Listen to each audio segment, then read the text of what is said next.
Hello, my darlings. Who are you? Who are you in the grand scheme of it? And in the personal scheme of it, right? Last week I talked about motivation and what gets you moving. As you can see, I've been honored with walking again today, having the time and space and ability. I went all the way up the hill. I challenged myself. I was exhausted this morning. I wanted to sleep in, slept in a little bit, but times don't always allow for rest and rejuvenation. And I knew that because of my vicious cycle of not using energy and not having energy, and then not having energy because I'm not using any energy.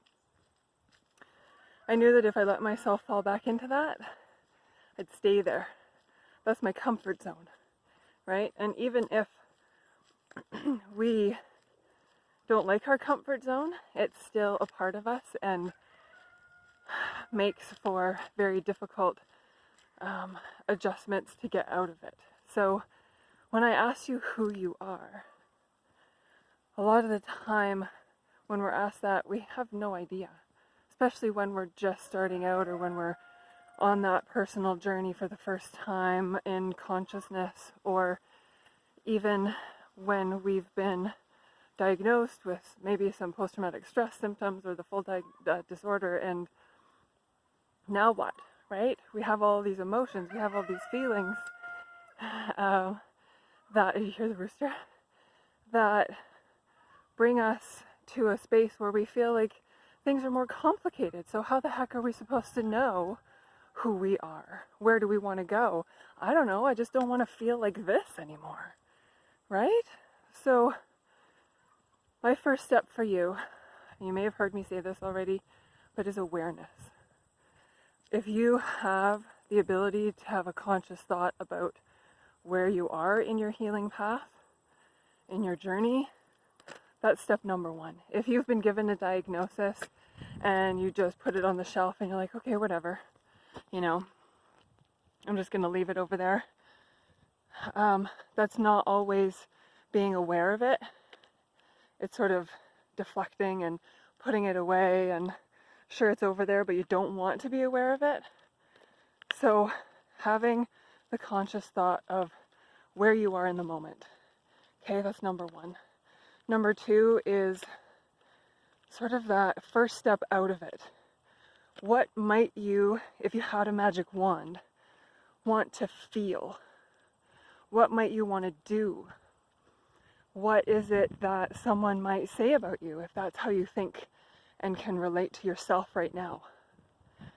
How can you take that micro step into your future so that things shift on a whole? Are you following me? I hope so. It's powerful. It's hard. It can be destabilizing as a therapist, but also as a NICU mom who's had to go through counseling.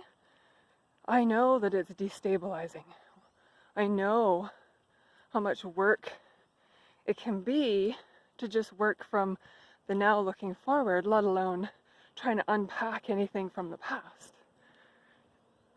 Right? And talk therapy isn't for everyone, which is why a lot of therapists now, including myself, have a, sort of a thick tool belt of a ton of ways that things can be reprocessed and people can be helped to move forward.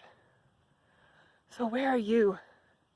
I really want to know. I really would love to hear from you.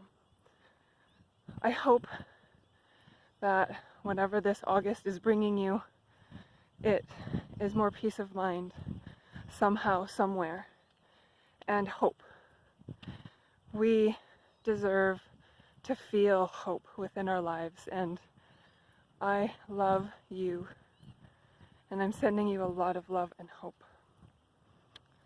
Okay, walk with me again next Saturday. I love you. Let me know if you have anything that you'd like me to share my thoughts on. I send peace to you too. Talk to you later. Bye.